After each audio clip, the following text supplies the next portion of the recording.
I will be the witness. Nina Carter's voice trembled. She stood in the middle of the courtroom, hands clenched tightly in front of her apron, her breath uneven, her heart pounding so hard she could feel it in her throat. And then she said it. He didn't destroy that restaurant. He helped me.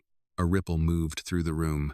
At the defendant's table, Luca Moretti didn't move, because for the first time since the trial began, something had changed.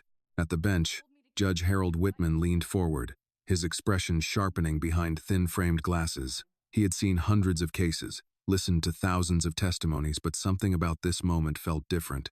Miss Carter, he said evenly, you understand you are under oath. Nina nodded.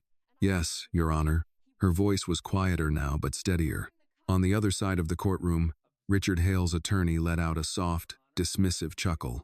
Your Honor, he said, rising smoothly. This is highly irregular. The witness is a former employee with no formal statement on record, and now she walks in the middle of proceedings, making emotional claims. They're not claims, Nina cut in. The room stilled. Even she hadn't expected to interrupt, but something inside her had already crossed the line between fear and truth. They're facts, she said again, slower this time. The attorney smiled thinly, adjusting his cufflinks. Then I'm sure you'll have no problem proving them. Nina swallowed. Her fingers tightened around the small object in her hand. A phone, old, slightly scratched, but right now, it felt heavier than anything she had ever carried. At the defense table, Luca finally looked at her, really looked, not as a stranger, not as a waitress, but as someone stepping into something she didn't fully understand, and maybe something she couldn't walk away from. He gave the smallest shake of his head. Judge Whitman leaned back slightly, studying her. Then proceed, Miss Carter. Richard shifted in his seat, his calm beginning to crack at the edges. This is ridiculous. Sit down, Mr. Hale, the judge said without looking at him. Richard sat, but his eyes never left Nina. Nina felt it, but she didn't look away. She stepped forward, her shoes echoing softly against the polished courtroom floor. Each step felt louder than it should have, like the entire room was listening to the sound of her decision. She reached the witness stand, then placed her hand on the Bible. I swear to tell the truth, she said quietly, but inside, her thoughts were louder, even if it costs me everything. If this story moved you, take a second to tell me where are you watching from today. Drop your city in the comments, and if you believe stories like this deserve to be heard, hit like, subscribe, and stay with us for more. She sat. The courtroom waited. The attorney approached slowly, like a man confident in the outcome. Miss Carter, he began, voice smooth, controlled. You claim the defendant, Mr. Moretti, was not acting violently, but helping you. Yes, and yet, he continued, multiple witnesses saw him assault my client and destroy private property. They didn't see what happened before that. The attorney tilted his head. And what exactly did happen before that? He locked the door, she said. Richard's head snapped up. He called me into his office, and he didn't let me leave. A murmur spread, this time louder. Judge Whitman raised a hand. Order, Nina continued, her voice steadier now. He said I owed him. For the job, for the hours, for everything. She swallowed, but she didn't stop. And when I said no, he didn't listen. The attorney's confidence flickered, but only for a moment. And Mr. Moretti just happened to appear at the perfect time? Nina nodded. He heard me. And what did he do? Nina's eyes shifted just briefly to Luca, then back to the judge. He stopped him. The attorney smiled again, but it was thinner now. Convenient story. Nina didn't respond. Instead, she reached into her pocket and placed the phone on the stand. I recorded it. Judge Whitman leaned forward again. Play it. Nina hesitated for half a second, then pressed the screen. A voice, Richard's voice. You think you can say no to me? A chair scraping sharply across the floor. Nina's voice tight, strained, trying to stay controlled. Please, just let me go. Richard again, closer this time, his tone no longer polished, no longer the charming owner who greeted customers at the door. You don't get to say no in my place. A muffled struggle, something falling. A loud crash, the unmistakable sound of wood splintering. A second voice entered. Step away from her. The room seemed to tighten around that voice, as if everyone present instinctively understood the weight behind it. In the recording, Richard laughed, nervous, defensive. "You don't tell me what to do in my own..." The chaos everyone had testified about, the violence they had described. But now it had context. Now it had a beginning. Nina's hand hovered over the phone as the audio continued for a few more seconds, heavy breathing. Footsteps. The distant sound of something hitting the wall before she finally pressed stop. At the bench, Judge Whitman didn't move for several seconds. His fingers rested lightly against the wood as he stared at the phone, then at Nina, then slowly, very slowly toward Richard Hale. "Mr. Den." "Hale," the judge said, his voice quieter now, but sharper than before. "Do you wish to respond to what we've just heard?" Richard didn't answer immediately. The confidence he had carried into the courtroom, the easy posture, the rehearsed expressions was gone. In its place was something tighter, something defensive. "That recording," he began, his voice strained, "is taken out of context." A few heads turned in the audience. Out of context. The phrase landed poorly. Judge Whitman's eyes narrowed slightly. "Out of context," he repeated. "Then I invite you to provide the full context." Richard's attorney stepped forward quickly. "Your Honor, we need time to review the authenticity of this recording. There's no verification, no chain of custody. There will be time for that," the judge interrupted. "But what I asked was simple." His gaze returned to Richard. "What happened in that room before Mr. Moretti entered?" Richard's jaw tightened. "I was handling a situation with an employee," Richard said finally, choosing each word carefully. "She became difficult." Nina didn't react. She didn't interrupt. She simply sat there, her hands resting in her lap now, her shoulders no longer trembling the way they had when she first stood up. "Difficult," the judge repeated. Richard nodded, gaining a small amount of ground back in his tone. "Yes, and Mr. Moretti escalated it unnecessarily. He used excessive force. He destroyed property. That is what this case is about." At the defense table, Luca remained still, but something had changed. Before, he had looked like a man waiting for an outcome he had already accepted. Now, he looked like a man watching a line shift, slightly, but enough to matter. Judge Whitman turned his attention to him. "Mr. Moretti," he said, "you have remained silent throughout these proceedings. Do you wish to make a statement at this time?" Luca's gaze moved not to the judge, not to Richard, but to Nina. She felt it, even without looking. That same silent question from earlier. "Why are you doing this?" She didn't turn her head, but her answer was already there in the fact that she had spoken at all. Luca looked forward again. "No, Your Honor," he said. "Not at this time." The judge studied him for a moment longer, then nodded once. "Very well." He shifted slightly in his chair, the authority in his posture returning, reshaped now by what he had heard. "This court will take a brief recess." The gavel struck, and just like that, the tension broke into movement. Voices rose quiet at first, then louder. Reporters leaned toward each other, already whispering versions of the story that had just changed in real time. In the aisle, an older man in a gray suit shook his head slowly. "I've seen a lot of cases," he murmured to the woman beside him. "But truth like that doesn't show up often." She nodded. "No," she said softly. "It doesn't." At the front, Richard stood abruptly, turning toward his attorney. "This isn't over," he hissed under his breath. His attorney kept his voice low, controlled. "Then we adjust. We question the recording. We question her credibility. This isn't lost." But Richard's eyes drifted past the attorney, past the judge's bench until they landed on Nina, and the look there was no longer polished, no longer hidden. It was the same look from that night. When the crowd began to thin, Nina stepped down from the stand. Her legs felt unsteady, but she kept moving, each step grounding her back in the present. She reached the side aisle just as Luca's voice reached her. "Miss Carter." She stopped. For the first time since she had taken the stand, they were facing each other without distance, without interruption. "You shouldn't have done that," he said. Nina let out a small breath. "Maybe not." Luca studied her. "You put a target on yourself. I think I already had one," she replied quietly. Then Luca said something that sounded almost like a confession. "I didn't help you, because I'm a good man." Nina held his gaze. "I know, but you helped me anyway." That was the difference. An older woman passing by paused just long enough to glance back at Nina. "Truth takes courage," she said quietly, especially when no one asks for it.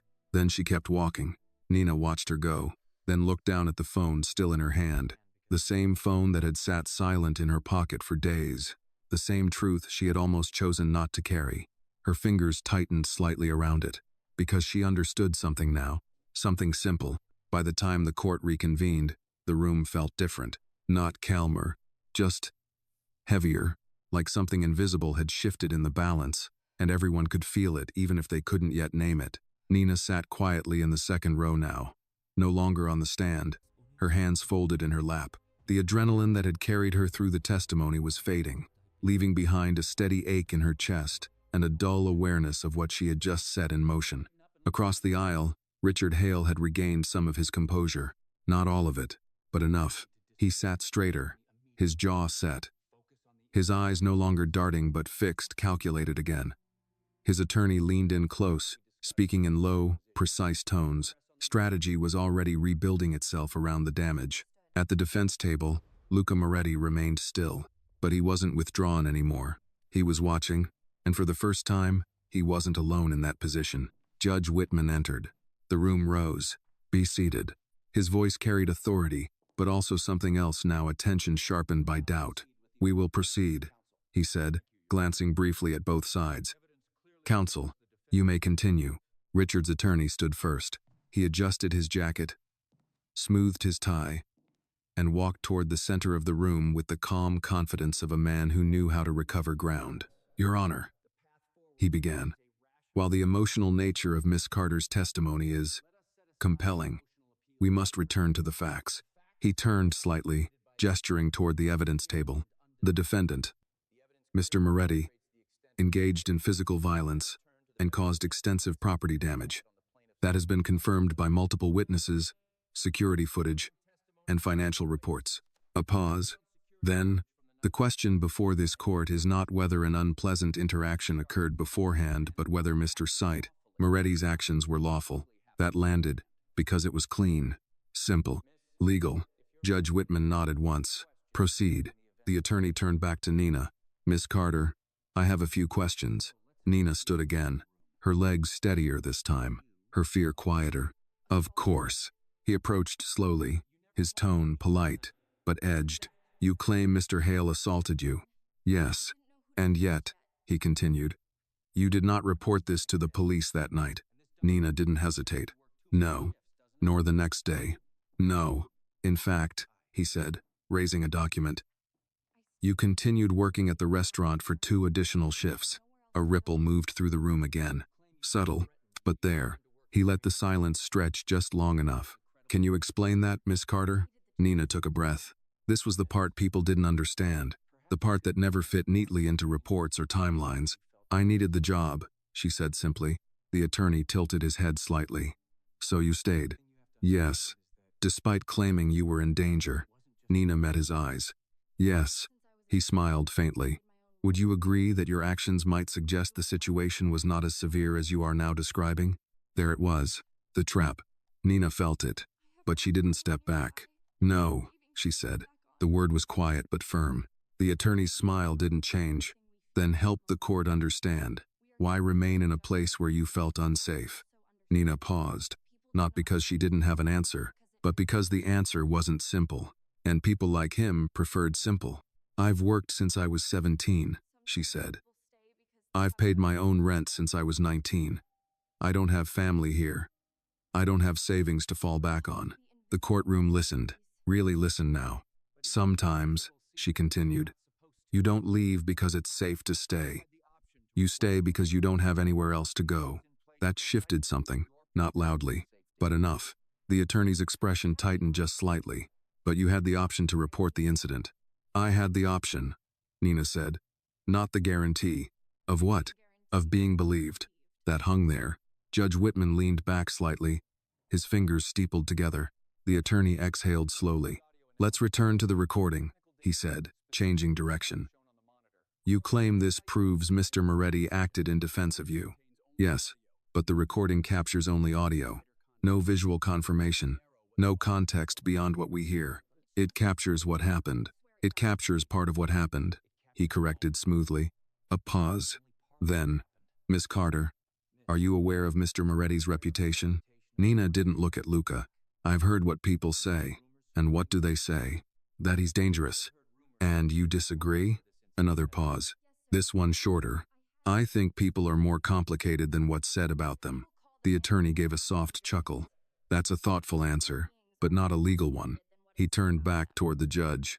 Your Honor, what we have here is a witness offering a subjective interpretation of events while ignoring the objective damage caused. He gestured toward the photographs now displayed broken furniture, shattered glass, overturned tables. This is not self-defense, he said. This is escalation. The images were stark, clear, undeniable.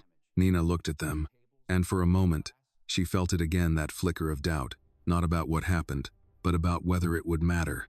Because the world didn't always measure truth by what came first. Sometimes it measured it by what looked worse. And this looked worse. Judge Whitman studied the images, then turned back to Nina. Miss Carter, he said, his tone measured. Do you believe Mr. Moretti's response was proportionate? The question was careful, legal, but underneath it was something else. Did he go too far? Nina thought about the moment, the sound of the door breaking, the look in Richard's eyes, the way her body had frozen, the way it had stopped. I think, she said slowly. He stopped something that shouldn't have happened. The judge didn't interrupt. I think, she continued. When someone is in danger, the response doesn't always look clean. A quiet murmur moved through the back of the room. An older man nodded slightly. Another shook his head, because this was the part that divided people, not the facts, the interpretation of them. The attorney stepped back. No further questions. Nina returned to her seat. Her hands were steady now, but her chest still carried the weight of the room, because she understood something clearly. This wasn't over, not even close. Across the aisle, Richard leaned toward his attorney again, whispering sharply. The strategy would shift again. It always did. At the defense table, Luca finally spoke quietly to his own counsel. Call me next. His attorney hesitated. Are you sure? Luca's eyes didn't leave the front of the room. Yes, because there were moments in life when silence protected you, and moments when it cost too much. Judge Whitman looked over the courtroom once more. We will proceed with the defense. His gaze settled briefly on Luca. Call your next witness. And just like that, the next move began. Luca Moretti did not rush to the stand. He stood slowly, adjusting the sleeve of his jacket with deliberate calm, as if time itself moved differently around him. The room followed that movement, heads turning, conversations fading, attention narrowing. This was the man they had all come to see. Not Nina, not Richard. Him, the alleged criminal. The man with a reputation that had already decided the verdict in many minds before the trial had even begun. He walked to the witness stand without looking at anyone. Not the judge, not the jury, not even Nina. Because if he looked at her, even for a second, it might change the way he chose his words.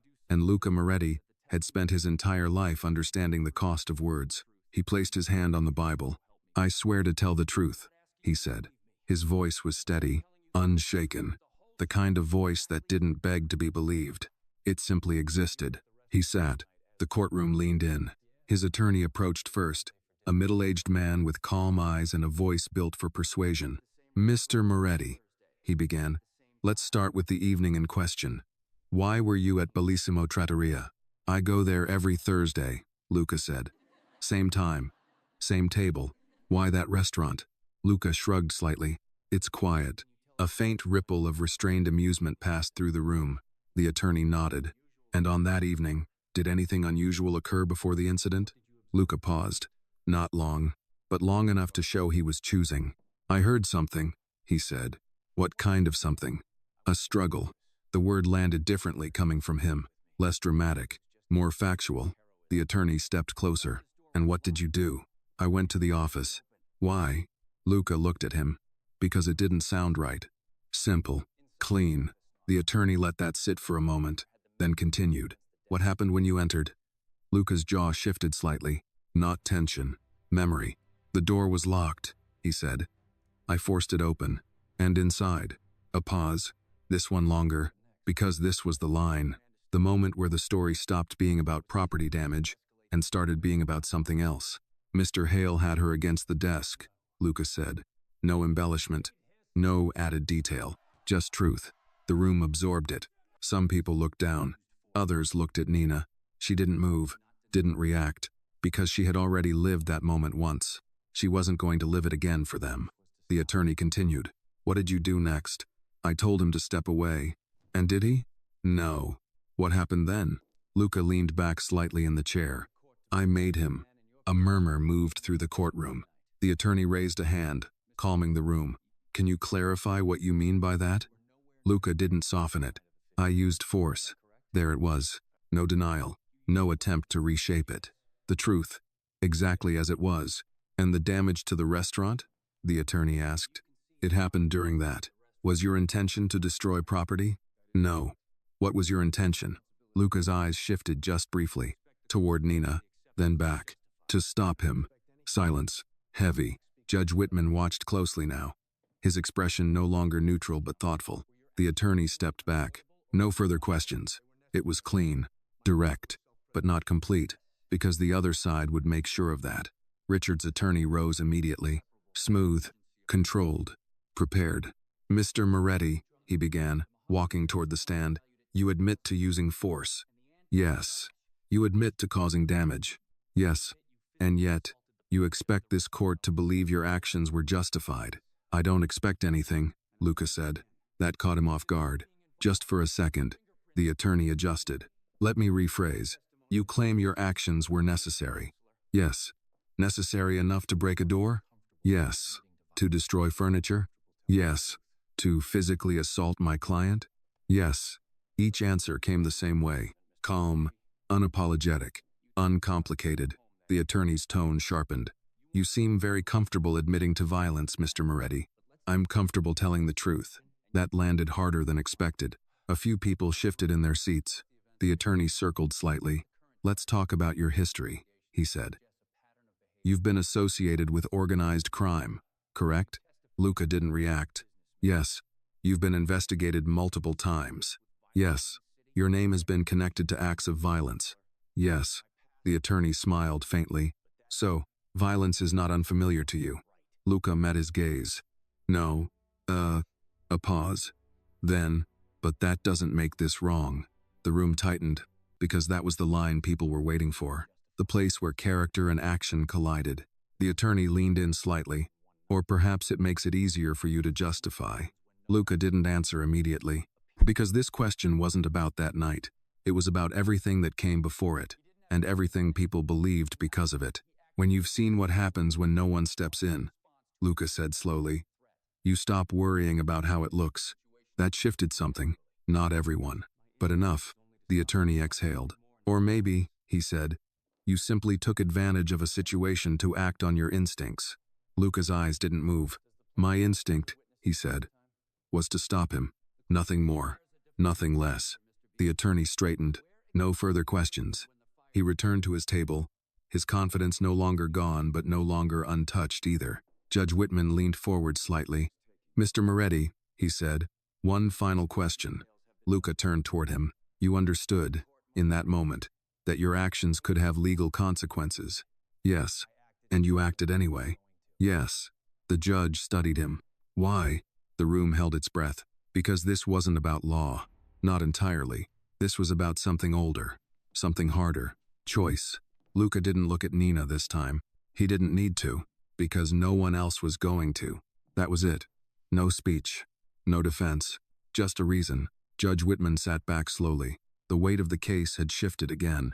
Not resolved. Not decided. But no longer simple. Because now the court wasn't just looking at damage, or reputation, or history. It was looking at a moment. A choice made in seconds. One person stepping in. Another person speaking up. And somewhere between those two things, the truth had started to take shape. Not clean. Not easy. But real. In the second row, Nina exhaled quietly. For the first time since this began, she wasn't carrying it alone. And for a man who had built his life on standing alone, that might have been the most unexpected change of all. The judge glanced at both sides. We will recess for final review before closing arguments. The gavel struck, and just like that, the last phase began. The hallway outside the courtroom felt colder than it should have. Not because of the air, but because of what people carried with them when they stepped out of that room. Judgment, doubt, opinion. They moved in clusters, quiet conversations wrapped in lowered voices. Some shook their heads, others leaned in, dissecting what they had just heard as if truth were something that could be negotiated between strangers. Nina stood near the far wall, her back lightly resting against it, her arms folded not defensively, but to hold herself steady. The adrenaline was gone now. What remained was weight, not fear exactly, something heavier. Responsibility. Across the hallway, Luca's attorney spoke quietly with him. Their conversation controlled, measured. Luca listened more than he spoke, his posture unchanged, but his attention sharp. He wasn't the kind of man who filled silence. He used it. A courthouse employee pushed a cart past them, the wheels squeaking faintly against the tile floor. Somewhere down the hall, a vending machine hummed, the ordinary sounds of a place where lives changed every day and no one ever got used to it. "You did good in there." The voice came from Nina's right. She turned. An older man stood beside her, late 60s, maybe early 70s. Gray suit, slightly worn at the cuffs. A tie that had seen better days. He didn't look like a lawyer, didn't look like a reporter, just someone who had been around long enough to recognize something when he saw it. Nina gave a small nod. "I just told the truth." The man smiled faintly. "That's usually the hardest version." He leaned back against the wall beside her, not too close, not intrusive, just present. "You know," he continued, "people think courtrooms are about facts, evidence, law." He shook his head slightly. "They're not. They're about stories, and which one people are willing to believe." Nina looked down at her hands. "I don't have a story," she said quietly. "Just what happened." The man glanced at her. "That is a story." She didn't respond, because she understood what he meant, and that was exactly what made it harder. At the far end of the hallway, Richard Hale stepped out of a side room, his attorney just behind him. He adjusted his jacket, smoothing it down with practiced ease, but the tension in his shoulders hadn't left. His eyes moved through the space until they found Nina. They always found her. He walked toward her, slow, deliberate, the kind of walk that wasn't rushed but wasn't casual either. The older man beside Nina straightened slightly. "You want me to stay?" he asked under his breath. Nina shook her head. "I'm okay." The man studied her for a second longer, then gave a small nod. "All right," he said. "But remember something." She looked at him. "Truth doesn't always protect you," he said, "but it does something better." "What?" "It shows you who people really are." Then he stepped away, disappearing into the flow of the hallway. Richard stopped a few feet in front of her, close enough, not close enough to touch, but close enough to remind her of that room, that door, that moment. "You should have stayed quiet," he said. His voice was low, controlled, but there was no warmth in it now. Nina held his gaze. "I tried." That flicker of something anger, maybe moved behind his eyes. "You think this ends today?" he asked. Nina didn't answer, because she didn't know, and because she refused to pretend she did. Richard stepped a little closer. "People like you don't win these things," he said. "You don't walk into a courtroom and rewrite what people already believe." Nina's voice was calm. "I didn't come here to win." Richard's expression tightened. "Then why?" She didn't hesitate. "Because it happened. That was it. No speech. No explanation. Just truth." And for a second, just a second, Richard didn't have anything to say back, because there was nothing to argue with, only something to deny. His attorney stepped in then, placing a hand lightly on his arm. "That's enough," he said quietly. Richard exhaled sharply, stepping back, but his eyes stayed on Nina, cold, unfinished. Then he turned and walked away. Nina didn't move, didn't look away, because something inside her had changed. Not completely. She was still afraid, still aware of what this could cost, but the part of her that would have stepped back, that part was gone now. "Miss Carter." She turned. Luca stood a few steps away. His attorney had stepped aside, giving them space. For a moment, neither of them spoke. The hallway noise faded again, not completely, but enough that this moment felt separate. "You should leave after this," Luca said. Direct, no hesitation. Nina blinked slightly. "Leave. Find another job, another place. Start over." His tone wasn't commanding. It wasn't cold. It was protective. In his own way, Nina studied him. You still think I shouldn't have done it? Yes. Honest. Always honest. She nodded once. Maybe you're right. Luca's jaw shifted slightly. But I'd do it again, she added.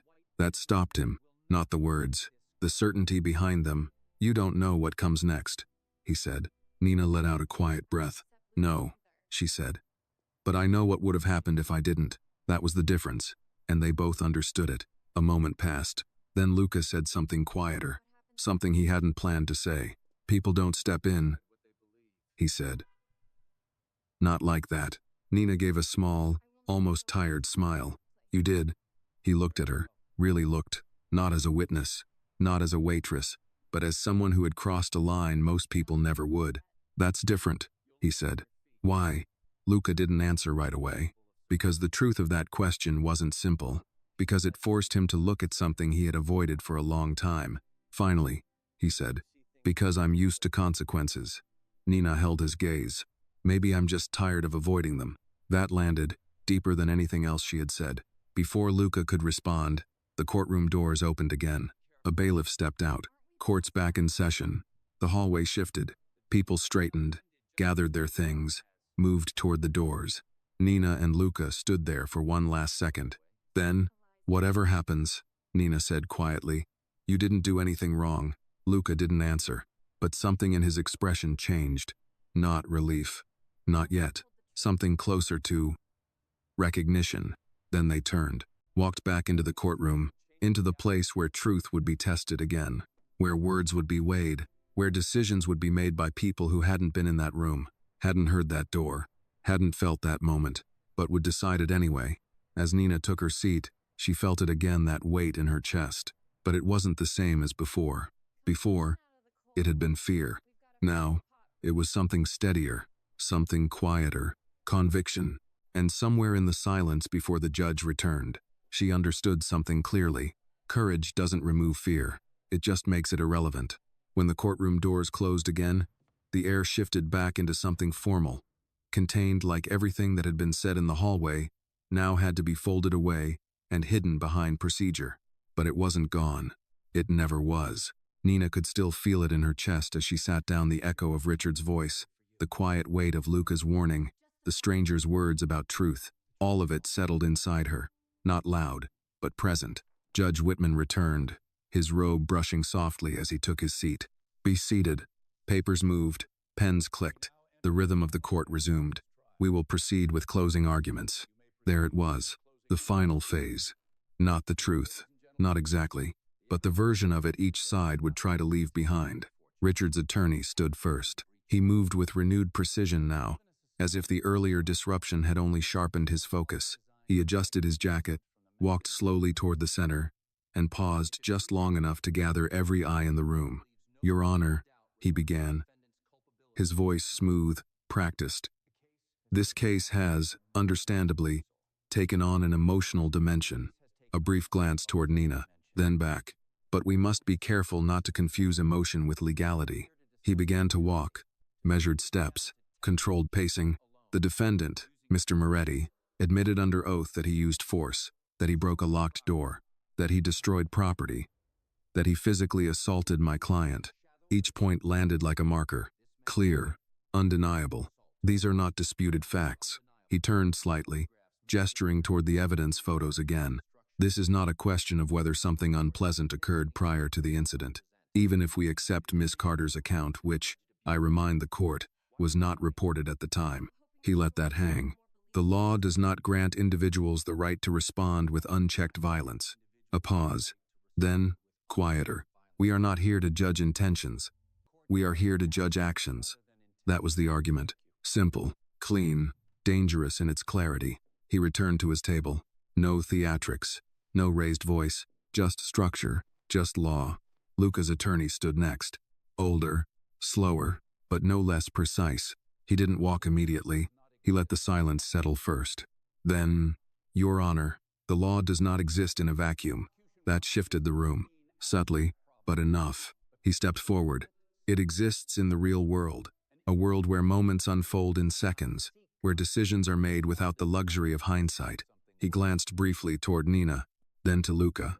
Mr. Moretti did not seek conflict. He did not initiate violence.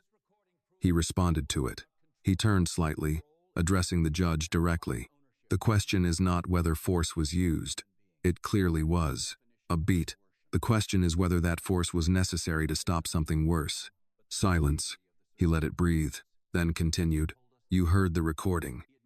You heard the voice of a man who believed he was entitled to control another human being.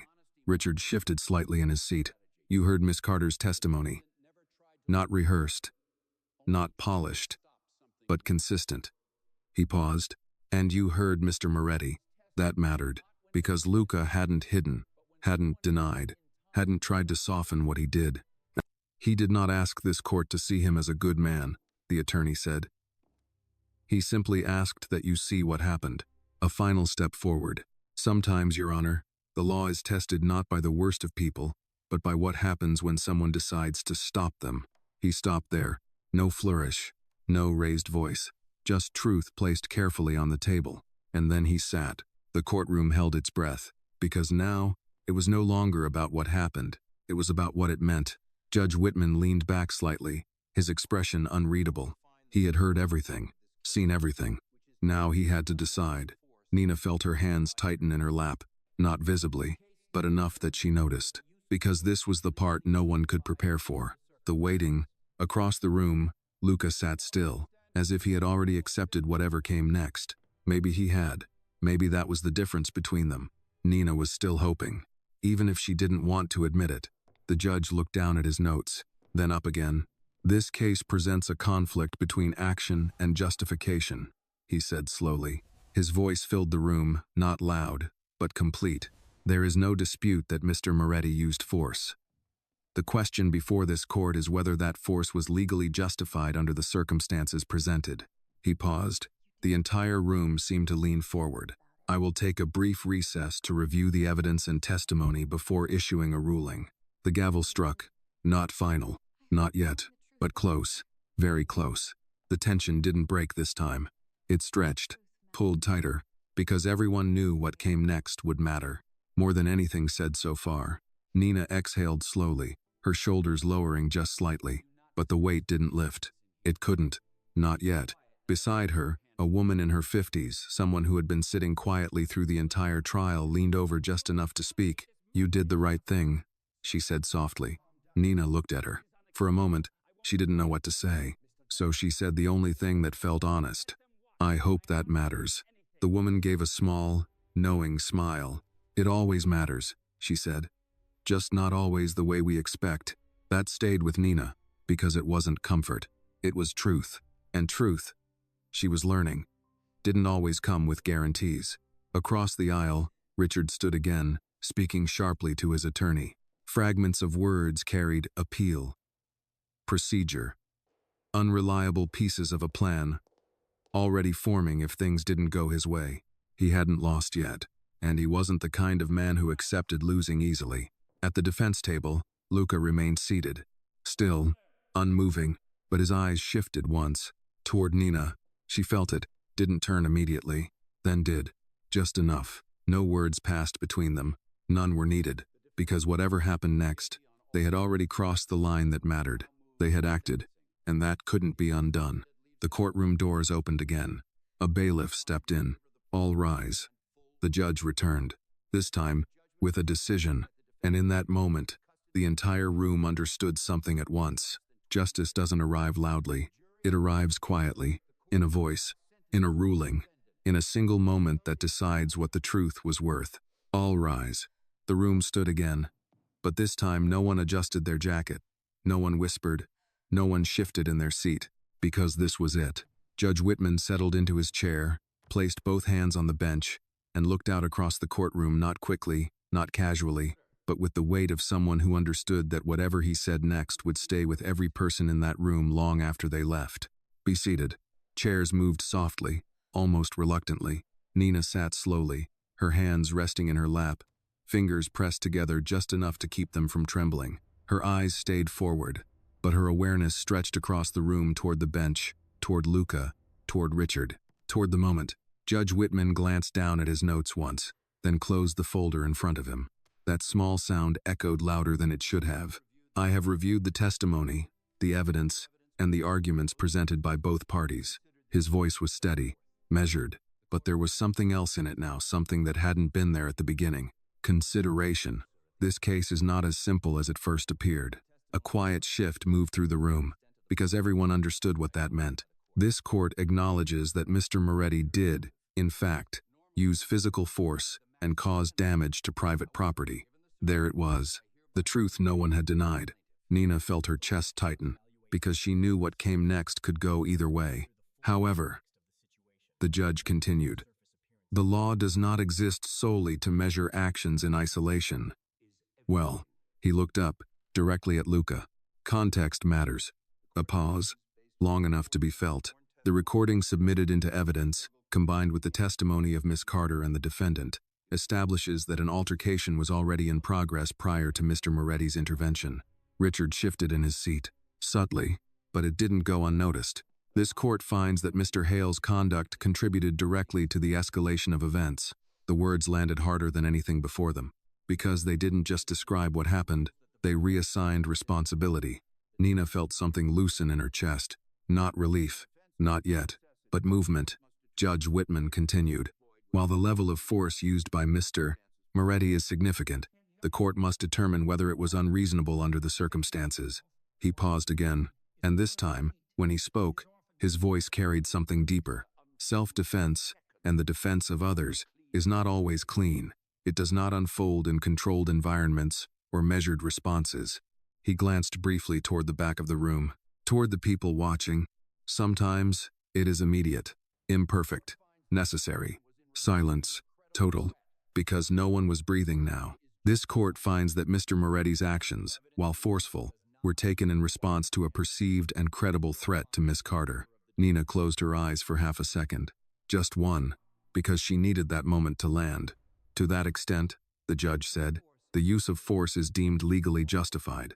There it was, clear, final. A shift broke through the courtroom, quiet, but undeniable.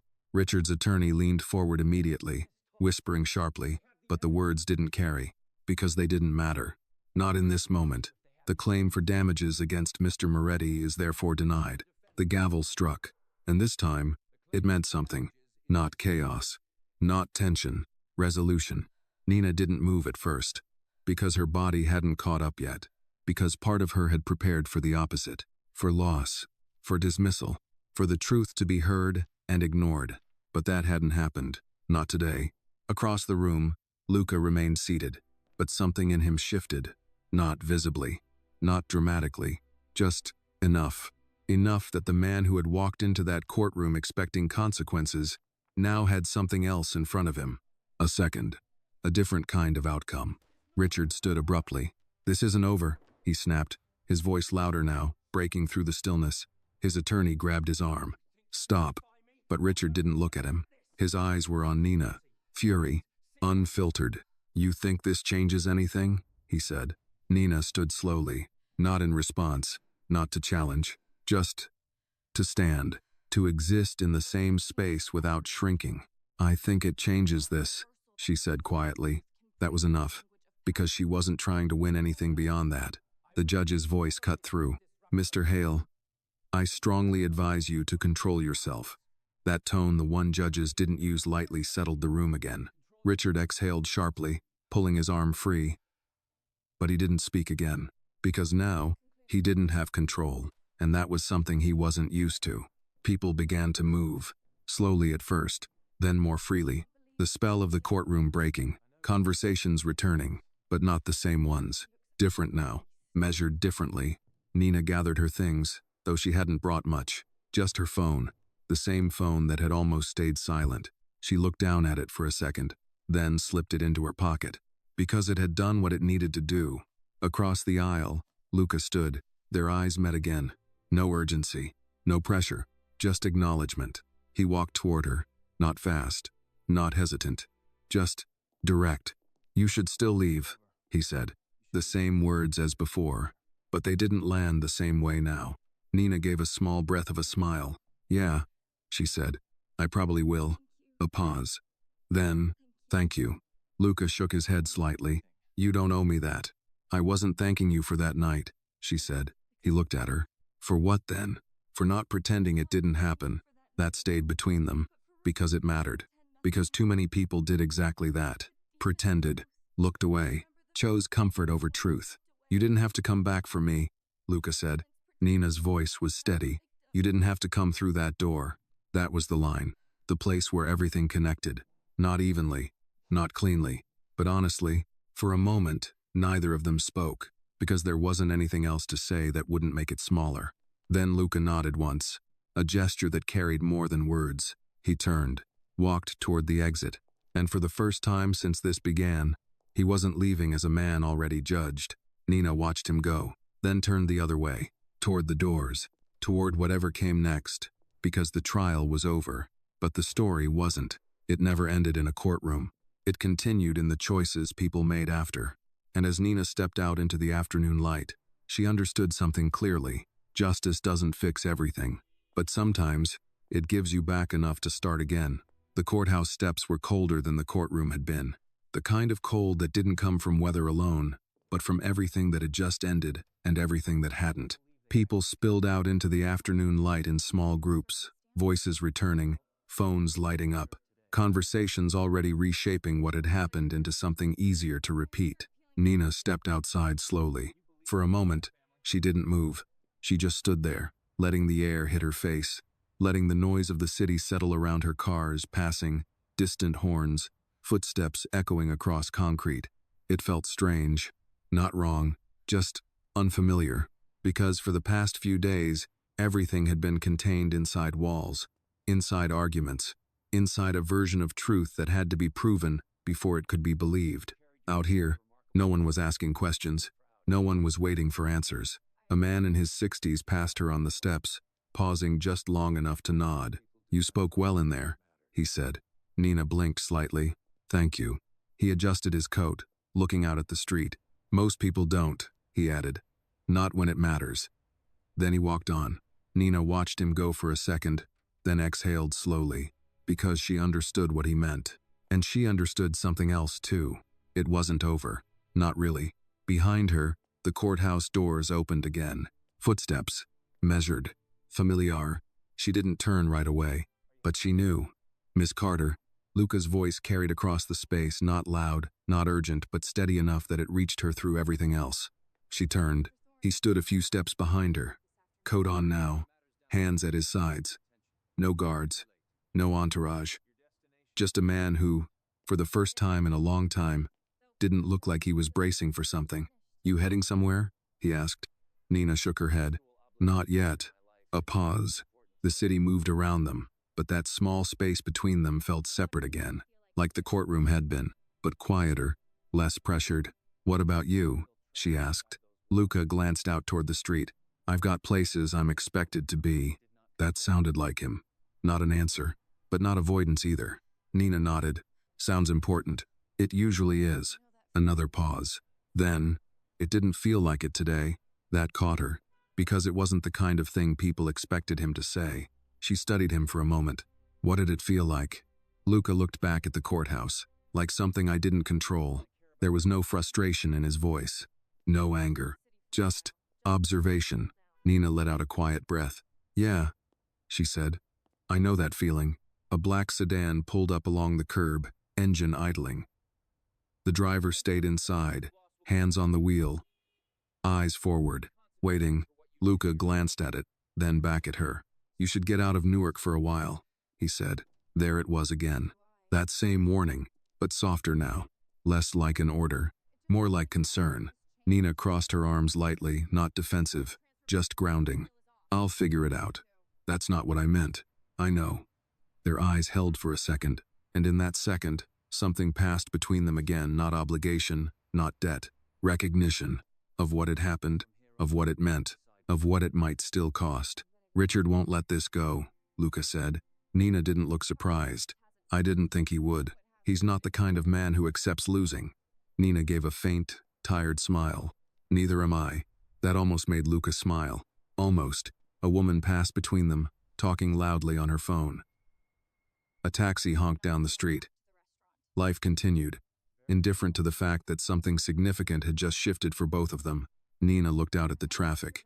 "So what happens now?" she asked. Luca didn't answer right away, because the truth was, there wasn't a clean answer. Not for him, not for her. "Now," he said finally, "people decide what they believe." Nina nodded slowly. "That part hasn't changed." "No," Luca said. "It never does." A breeze moved through the street, lifting the edge of Nina's jacket slightly. She pulled it closer around her. Not from the cold, but from the awareness that this moment was ending, and something else was beginning. "I'm not going back there," she said. Luca followed her gaze, to nothing in particular. "Just forward." "Good," he said. "I don't have another job lined up." "You will." She glanced at him. "You sound sure." "I am." "Why?" Luca met her eyes. "Because people like you don't stay in one place for long." That wasn't a compliment. Not exactly. It was something else. An understanding. Nina let that sit for a second, then nodded. "Maybe." The driver stepped out of the sedan now, opening the rear door quietly. A signal. Time. Luca looked at the car, then back at Nina. "You should be careful," he said. Nina tilted her head slightly. "I thought we were past that part." "We're not." Simple. Direct. True. She exhaled softly. "I'll be fine." Luca didn't argue, because he knew better than that. Because people who made the choice she had made didn't step back easily, even when they should, even when it would be safer. "Take care of yourself, Miss Carter," he said. Nina gave a small nod. "You too, Mr. Moretti." A pause. Then, "Luca." She hesitated. Then, "Nina." That mattered. More than it should have. More than either of them expected. Luca stepped toward the car, then stopped. "Just for a second. You changed the outcome today," he said, not turning around. Nina looked at him. "No," she said quietly. "I just told the truth." Luca shook his head slightly. "That's the same thing." Then he got into the car. The door closed. The engine shifted. And just like that, he was gone. Nina stood there for a moment longer, watching the space where the car had been. Then she turned, walked down the steps, into the city. No plan, no certainty, just movement. A few blocks away, she stopped at a small cafe, nothing fancy, just a place with fogged windows and the smell of coffee strong enough to cut through everything else. She stepped inside. Warmth, noise, normal. The barista behind the counter glanced up. "What can I get you?" Nina hesitated, not because she didn't know what she wanted, but because for the first time in days, the choice felt simple. "Coffee," she said. "Black?" Nina nodded. "Yeah." She paid, took the cup, and sat by the window. Outside, people moved past without looking in. Inside, life continued, unaware, uninterested, and somehow, that felt right. She wrapped her hands around the cup, letting the heat settle into her fingers, because she understood something now, something that didn't come from the courtroom, or the verdict, or even the truth she had carried. The world doesn't stop for justice. It doesn't pause. It doesn't recognize the moment. It just keeps going, and you go with it, or you don't. Nina took a sip of the coffee. It was bitter, strong, real. She didn't flinch, because neither was the path ahead. But for the first time since that night, she wasn't afraid of it, not completely, and that was enough.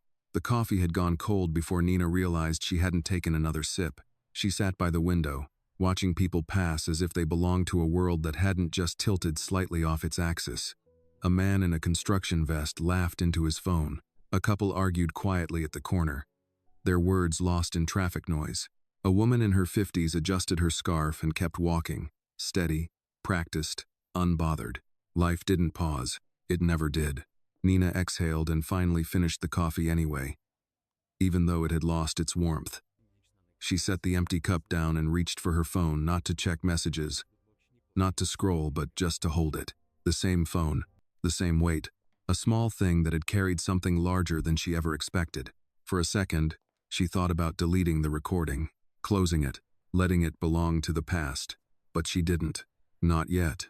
Because some truths weren't meant to disappear. They were meant to remind you who you had been, and who you had chosen to become. She stood, pulled her jacket tighter, and stepped back out into the street. The air had shifted. Late afternoon now, the light softer, shadows longer. Newark felt different in this hour, less sharp, more reflective, like the city itself was taking a breath. Nina walked without a destination, past storefronts, past people who didn't know her name, past the version of her life that had existed just days ago. It didn't feel like loss. It felt like distance. She turned onto a quieter block, lined with older buildings and a few small businesses that had survived longer than most. A laundromat hummed softly through its open door. A hardware store sat half-lit, its owner leaning behind the counter reading a newspaper. And then, she saw it, a small cafe on the corner. Not the one she had just left. This one was older, quieter. The kind of place that didn't advertise but stayed open because people kept coming back. She hesitated, then stepped inside. A bell chimed softly above the door. The room smelled like fresh coffee and something baked cinnamon, maybe. Wooden tables, slightly worn. A few customers. All older, all quiet. The kind of place where people didn't rush. A woman behind the counter looked up. Late 50s. Gray hair pulled back neatly. No hurry in her movements. "What can I get you?" she asked. Nina paused, not because she didn't know, but because this time, the question felt different. "Do you need help?" Nina asked instead. The woman blinked once, then smiled. "Always," she said. Nina nodded. "I've worked service for years. I can start now." The woman studied her, not suspicious, just careful. "You just walk in off the street and ask for a job?" Nina gave a small shrug. "Seems like the right day for it." That got a quiet laugh. The woman wiped her hands on a towel and stepped closer. "Name?" "Nina." "I'm Margaret." They shook hands. Firm. Equal. Margaret glanced toward the back. "You know how to make coffee?" "I know how to learn fast." Margaret nodded once. "That'll do." And just like that, something new began. It wasn't dramatic. No big moment. No declaration. Just an agreement. A start. Nina tied on an apron older than the ones at Bellissimo, but cleaner somehow. Simpler. She moved behind the counter, learning the space quickly, listening more than she spoke. A man at the counter nodded to her. "New?" "Yeah." He smiled faintly. "Good place to land." Nina poured his coffee. "Why's that?" He took the cup, holding it with both hands. "Because nobody here asks who you used to be." That stayed with her, because for the first time in days, she didn't feel like she was carrying something people could see. She was just there, working, present, enough. Outside, the light shifted again, moving toward evening. The cafe filled slowly quiet conversations, soft laughter, the kind of rhythm that didn't demand attention but offered it anyway. Margaret watched Nina for a while, then leaned against the counter beside her. "You handled that machine like you've been here longer than an hour," she said. Nina smiled slightly. "Muscle memory." Margaret nodded. Then, after a moment, "You look like someone who's been through something." Nina didn't answer right away, because she had, because it was still sitting just beneath the surface, but she didn't need to explain it. "Not here." "Maybe," she said. Margaret didn't push. "Most people who walk in like that," she said quietly, "they're either running from something or toward something." Nina looked down at her hands for a second, then back up. "Which one do you think I am?" Margaret smiled. "Give it a few days," she said. "You'll figure it out." The bell above the door chimed again. A man stepped in. Mid-40s, dark coat, calm presence. He paused just inside, scanning the room once, not sharply, not suspiciously, just aware. Then his eyes landed on Nina. He didn't move right away. Neither did she, because some people don't belong to one place. They exist in more than one, and sometimes, those places overlap. Luca walked toward the counter, slow, unhurried. Margaret glanced at him. "What can I get you?" Luca didn't look away from Nina. "Coffee?" Margaret nodded, stepping aside. Nina reached for a cup, poured it, set it down in front of him. "Black?" she asked. A small pause. Then, "Yeah." Their fingers brushed this time, just slightly. Not intentional, not avoided. Real. Luca took the cup, looked around once, then back at her. "This your place now?" he asked. Nina shook her head. "Just started." He nodded. "Fits." She tilted her head slightly. "How?" Luca glanced at the room, at the people, at the quiet.